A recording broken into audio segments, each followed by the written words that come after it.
Buenas tardes a todos. El tema de hoy es saldos a favor, recuperación de saldos a favor.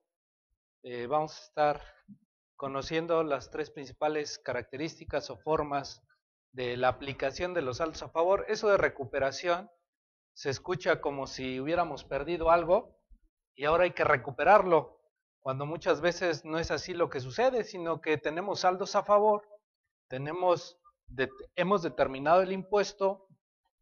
Resultó que ahora el fisco nos debe algo extraño para algunos contribuyentes que el fisco nos deba, pero así pueden resultar los cálculos, es la realidad. Estamos acostumbrados con la creencia de que siempre hay que pagar al fisco, pero habrá ocasiones en las cuales ahora el fisco sea el que le deba al contribuyente. Y no se trata de recuperar el saldo porque no se ha perdido. El saldo ahí está, el saldo se encuentra. Ahora, ¿qué voy a hacer con ese saldo a favor? ¿Cuáles son las mecánicas, la forma, la vía a través de la cual ese saldo a favor puede ser aplicado en el futuro, en el presente o inclusive hacia atrás, en el pasado? Oye, ¿se puede aplicar un saldo a favor hacia el pasado? Sí, claro que se puede aplicar hacia el pasado. Va a ser de las situaciones, de los comentarios que vamos a estar formulando el día de hoy con esta cuestión de querer darle una mejor aplicación a los saldos a favor. Y para ello vamos a estar discutiendo acerca del acreditamiento, no peleando, discutiendo, debatiendo sobre el acreditamiento, sobre la figura de la compensación y sobre la figura de la devolución, porque cada una trae una temática muy particular y bueno, al final dependerá del tipo de contribuyente con el cual nosotros nos encontremos relacionados para determinar cuál es la viabilidad de la aplicación de alguna de estas tres mecánicas. No a todos les corresponde el acreditamiento, no a todos les es aplicable la compensación, no a todos les beneficia la devolución. Muchas veces nos encontramos con el contribuyente, con el empresario, y no, es que ahí hay un saldo a favor, solicita la devolución. Y entonces uno hace lo que el capitán mande y comienza a solicitar la devolución, y al término resulta que te negaron la devolución. Y entonces, ¿qué hacer ante esa situación? Una negativa de devolución se convierte a que el saldo a favor ha quedado destruido para la autoridad, es decir, que el saldo a favor no existe fiscalmente hablando, aunque aparezca ahí, aunque tengas los comprobantes, porque el fisco, la autoridad, te ha negado la devolución. Y entonces, ¿qué hacer ante esa situación? Cuando a lo mejor solicitar la devolución no era la mecánica, no era la vía correcta para la aplicación de ese saldo a favor, y en lugar de tener una estrellita en la frente como siempre buscamos, pues ahora lo que tenemos es un tachezote en toda la cara, porque es cómo fue posible que no lograras una devolución si el contador de mi compadre cada mes le están devolviendo los saldos a favor. ¿Cómo es posible que a ti, en lugar de devolverte, sí te devolvieron, ¿verdad? Pero la documentación, tu sobrecito y todo lo que presentaste, pero al final la devolución fue negada. ¿Qué hacer ante ello? A veces somos muy obstinados, necios, tercos. Nos puede llegar a suceder que queremos a fuerza solicitar la devolución y hacemos todos los trámites y me tienen por desistido y vuelvo otra vez y me tienen por desistido nuevamente y vuelvo otra vez y otra vez y otra vez. Es necesario, es indispensable que la única forma de recuperar ese saldo a favor o de que ese saldo a favor se pueda llegar a aplicar es la devolución. No, no es la única, no es la única. ¿Y qué sucede ante una devolución? Que yo presento una solicitud de devolución y que la autoridad me tiene por desistido porque no presenté cierta documentación. ¿Cuáles son los alcances de esa contestación o de ese argumento que plasma la autoridad? Vamos a ver también eso. ¿Qué vamos a hacer ante ese desistimiento? ¿Cómo puedo proceder? ¿Y cuáles son las vías que me pueden ayudar para aplicar estos saldos a favor y tener una, digamos, al final ese saldo a favor pueda ser beneficioso para la empresa, para el contribuyente, al tener que aplicarlos sin que exista el flujo de efectivo. Porque es esa la situación, en un acreditamiento, en una compensación, no hay flujo de efectivo. Y generalmente solicitas la devolución porque necesitas recursos económicos, porque el flujo de efectivo se ve afectado por esos pagos que le realizas a tus proveedores y que el fisco no te ha devuelto. Al final es un impacto en el flujo de efectivo. Entonces, ¿cómo a través de estas mecánicas o de estas figuras o procedimientos podemos aplicarlo? Y nosotros hablamos de acreditamiento, devolución, compensación, y cuando hablamos de estas figuras prácticamente nada más aparecen dos impuestos, el IVA y el IEPS, en figuras de acreditamiento, pero nos perdemos del impuesto sobre la renta. Y los tres principales impuestos, ISR, IVA y IEPS, van a ser tocados dentro de la charla para conocer cómo en cada uno de ellos tenemos las tres posibilidades de aplicarlos, ya sea bajo la figura del acreditamiento, bajo la figura de la devolución o de la compensación. Y al final cada quien, de acuerdo a las características del cliente y a lo que observemos dentro de la sesión, pues decidirá cuál será lo más conveniente.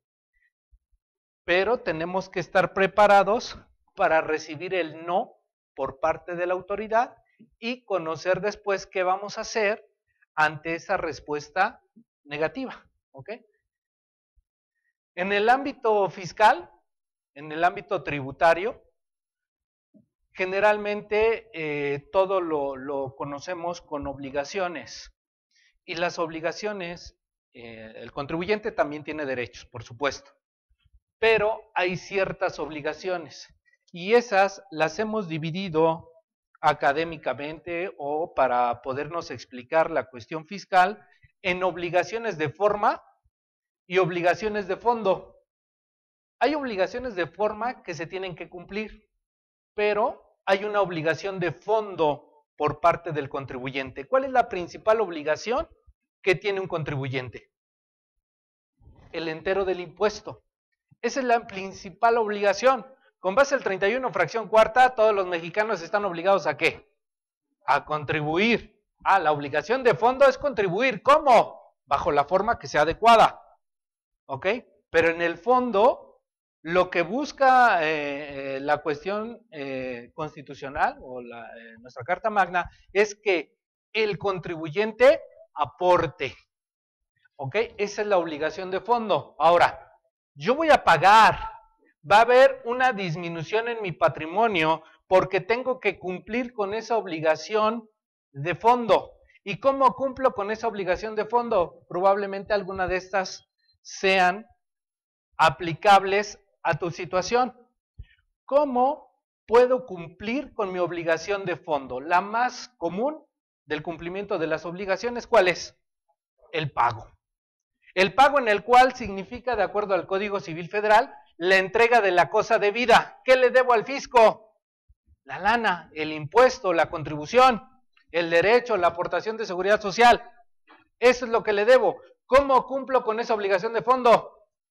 Pagando. Esa es la más natural y común. Y es a la que más miedo le da al contribuyente. No, tengo que pagar. Los impuestos son malos. La verdadera naturaleza del impuesto es que si tú vas a poner un negocio, de inmediato hay que pagar impuestos. Esa es una consecuencia natural. ¿Ok? Si te vas a casar, la consecuencia natural es que va a haber diferencias. Eso es lo más natural. No puedes llegar a un matrimonio pensando la vida de color de rosa que todos nos vamos a entender y no va a haber problemas. Lo natural va a ser las diferencias. Entonces, en ese sentido, cuando un contribuyente, cuando un empresario establece, organiza un negocio, una consecuencia muy natural es tener que pagar impuestos. Cuando una empresa, cuando un empresario, cuando una organización contrata a un trabajador, lo más natural que es pagarle un salario, inscribirlo al seguro social, pagar cuotas de seguridad social. No, es que son muy caras, son muy elevadas. Eso es otro boleto. Pero al final la consecuencia es lo más natural, lo que tú te tienes que hacer en ese sentido. Ahora, bueno, la consecuencia de haber puesto un negocio es que tengo que contribuir al gasto público. ¿Cómo lo hago? La manera más común es con el pago, cuando le entrego al fisco los recursos económicos que le corresponden, de acuerdo a la aplicación de las normas, ¿ok? Tampoco voy a llegar y este mes 10 pesos y el siguiente mes 20 y para el que sigue 30, no, ya fue mucho, entonces vamos a bajarle a 5. No, es lo que corresponda conforme a la aplicación de las normas fiscales. Si este mes al fisco le correspondió 5 pesos, pues 5 pesos. Si para el siguiente le correspondieron 10, pues serán 10.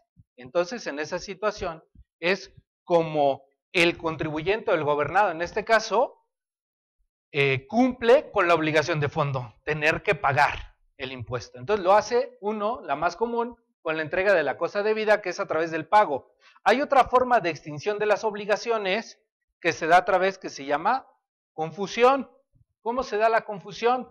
Cuando la calidad del acreedor y del deudor recaen en la misma persona. Cuando tú te prestas y a la vez te debes.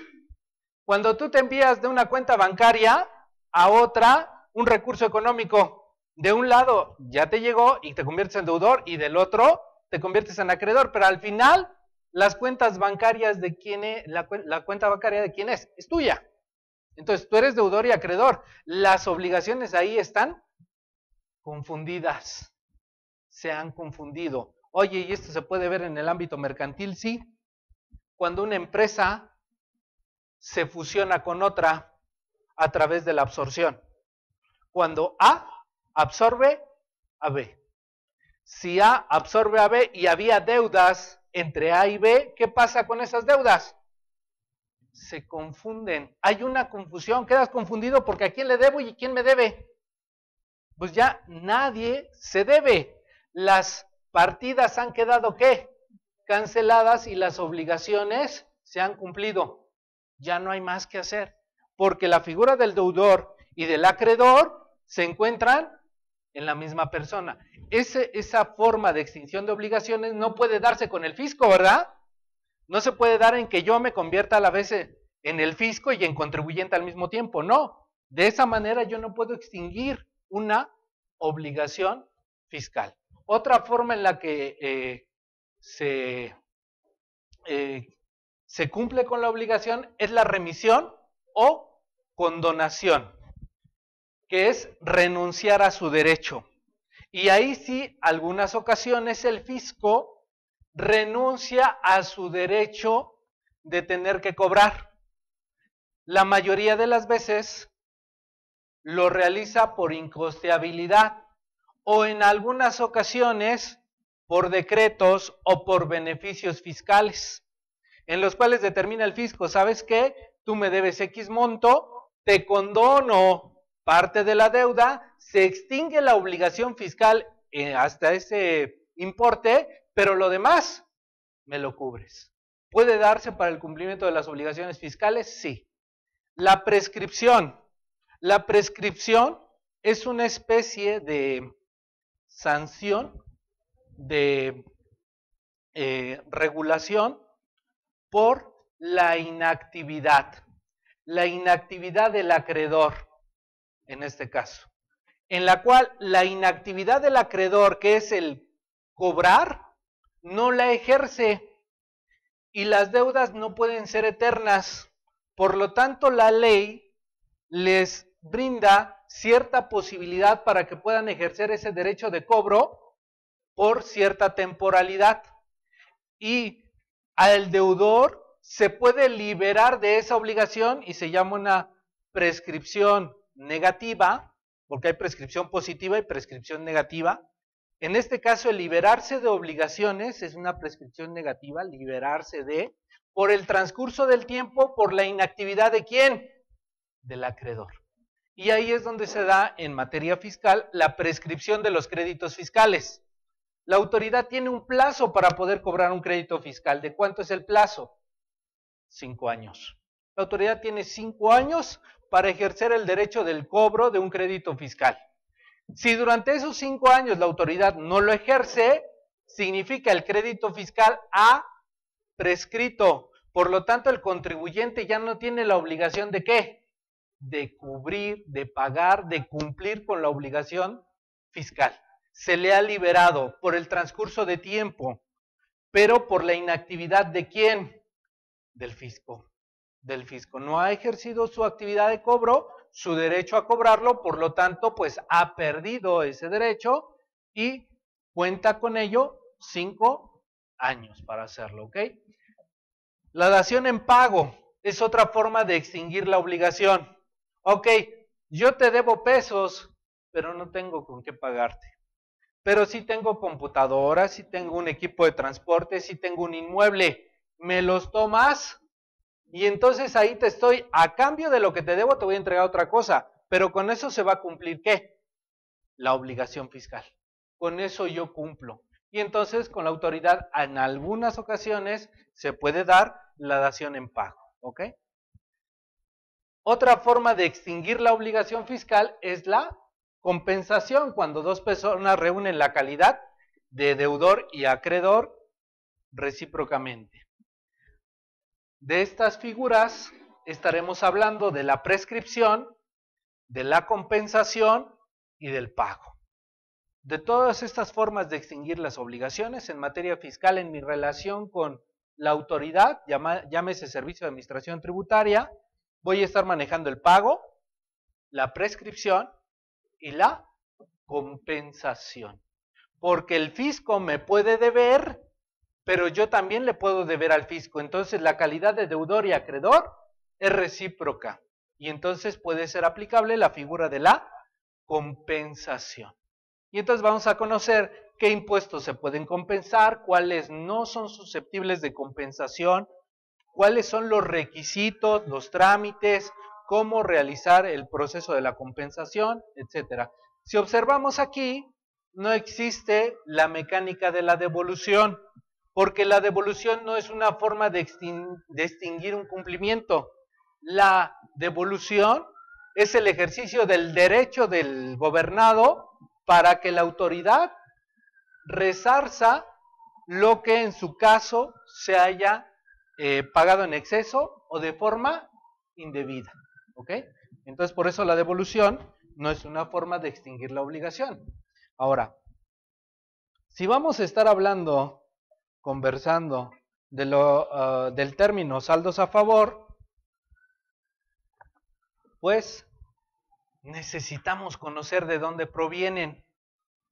Y entonces la naturaleza, la fuente de los saldos a favor pueden ser dos: pagos en exceso o pagos de lo indebido. Los pagos en exceso, ¿cuáles van a ser? ¿Cómo vas a identificar que hay un pago en exceso? Tú tienes un saldo a favor. Yo nada más quiero conocer cuál es la fuente de ese saldo a favor. Si fue por un pago en exceso o fue por un pago de lo indebido. Para entonces, una vez que determines la fuente, podrás establecer la vía para, en su caso, la recuperación o la aplicación del saldo a favor. Pero si yo no conozco si viene de un pago de lo indebido o de un pago en exceso, ¿qué es lo que va a suceder? Ah, tengo un saldo a favor, aplícalo, acredítalo, compénsalo y a lo mejor ni siquiera es viable, ni es lo que corresponde con el saldo a favor. Por ejemplo, se puede dar el caso de que tú determinas el IVA a favor del mes de septiembre, ahorita no, que estás en octubre. Determinas saldo a cargo en septiembre, ¿ok? Resultó un saldo a cargo de 10,000 pesos. Y resulta que alguien viene, realiza una revisión y te dice, oye, ¿qué crees? Esta factura, generalmente no pasa, son pocas las ocasiones, esta factura está en dólares y tú la consideraste en pesos. Por lo tanto, el acreditamiento que señalaste fue menor al que realmente correspondía. Por lo tanto, modifica la declaración. Y ahora en lugar de que resultase a cargo 10,000, resulta a cargo 2,000. ¿Y tú cuánto fue lo que cubriste? 10,000. Hay un saldo a favor de 8,000. Dices, es IVA, acredítalo en los siguientes periodos hasta que se agote y vas acreditando un aparente saldo a favor, porque tú dices que es de IVA. ¿Por qué dices que es de IVA? Porque lo pagué en el renglón del IVA. Y entonces, pues, sigue siendo IVA. Y el artículo 6 o la ley del IVA establece que cuando haya saldos a favor de IVA, los puedes, ¿qué? Acreditar. Y entonces, bajo esa figura o bajo esa mecánica, comienzas el acreditamiento. Cuando ahí ese procedimiento no es el aplicable. No es el aplicable porque no has generado ningún saldo a favor. Lo que tú determinaste fue un saldo a cargo, pero lo que resultó después fue un pago de lo indebido, no un saldo a favor. El saldo a favor, o más bien el pago, el exceso. El saldo a favor ahí está. Necesito conocer de dónde proviene. ¿Cuándo voy a conocer un pago en exceso? Cuando el saldo a favor se determinó conforme al procedimiento de la norma. Cuando aplicando las disposiciones fiscales, yo determino que existieron pagos en exceso. Pero no es porque haya pagado de más, es porque apliqué las normas tal y como lo establecen y pues no obstante la aplicación de ello, pues también las normas no son perfectas ni son exactas. En consecuencia, resultó que hubo pagos en exceso, pero todo se derivó del procedimiento de la ley, de la aplicación de la norma. El pago de lo indebido, no existía la obligación de su pago y por lo tanto no deriva de ningún procedimiento de ley. Simple y sencillamente te has ¿qué? Equivocado. Me equivoqué. Pagué cuando no debí de haber pagado. Ejemplo, estás en el primer año de operaciones y fíjate que mi sobrino está estudiando contabilidad, déjale que te haga tus pagos provisionales, ¿no? Ok, está bien, pues voy empezando, mi empresa S.A. es nueva. Y entonces llega el sobrino y dice, no, pues hay que hacer pagos provisionales. Oye, ¿y cuál es tu coeficiente de utilidad? Pues 1, porque es su primer año. Y empieza a ingresos nominales por 1, utilidad fiscal, el 30%, y empieza a pagar 300, 1,000, 1,500 impuestos sobre la renta. El empresario dice, bueno, pues estoy pagando la creencia. Mientras le pague al fisco algo, aunque sea poquito, no me va a molestar. Una creencia que se tiene muy arraigada entre los empresarios. Ya quien conoce materia fiscal y todo dice, eso no es cierto. Eso no es lo que ocurre en la realidad. Pero muchos así lo creen. Mientras le pague un poquito al fisco, no va a estar molestando. Y entonces se siente a gusto que está pagando 300, 200, 1,500, etcétera. Al final, llega un contador, comienza a tener más operaciones y señala, oye, ¿por qué realizaste pagos provisionales? Si te encuentras en el inicio de operaciones, nosotros conocemos que en el inicio de operaciones no existe ¿qué?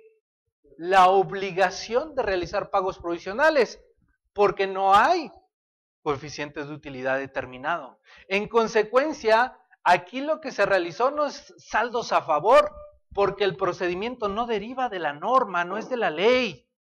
Aquí simplemente lo que existió fue erogaciones, salidas del flujo, que no tenía obligación el gobernado, el contribuyente, de realizarlas. Y en consecuencia lo que tengo es un saldo a favor, sí, pero que deriva de ¿qué? De un pago de lo indebido, porque tú no tenías la obligación de tener que realizar pagos provisionales. En consecuencia, eso no le puedo llamar saldo a favor del impuesto sobre la renta, porque no tenías la obligación de pagar esos o de realizar esos pagos provisionales.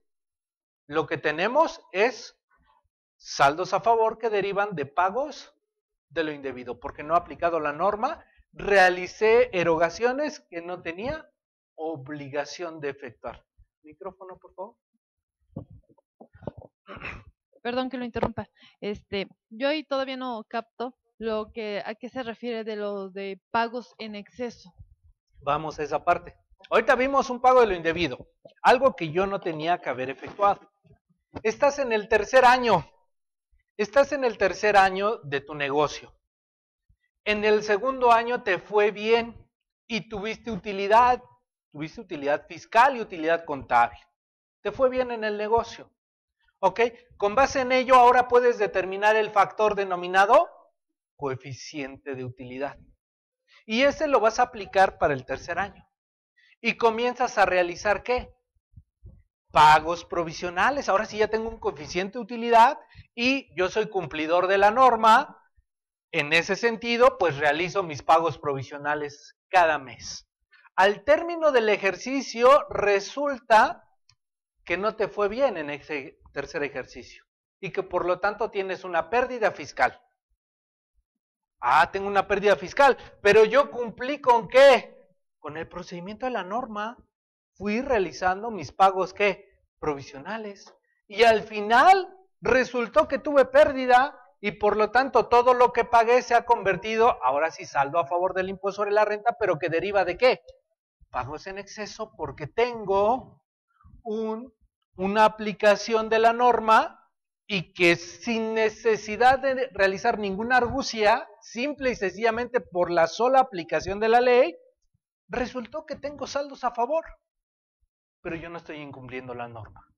Y entonces ahí tenemos un saldo a favor que deriva de un pago en exceso, pero porque apliqué la norma. Y ahorita vamos a ir conociendo más.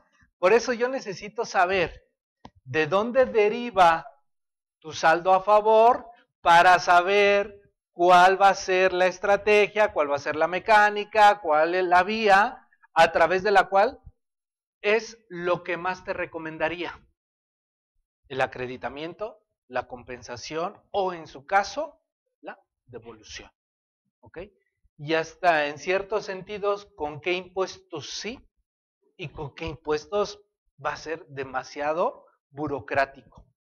No que no te la lleguen a negar, pero sí demasiado burocrático. ¿Ok? Aquí tenemos, sí, por favor, micrófono.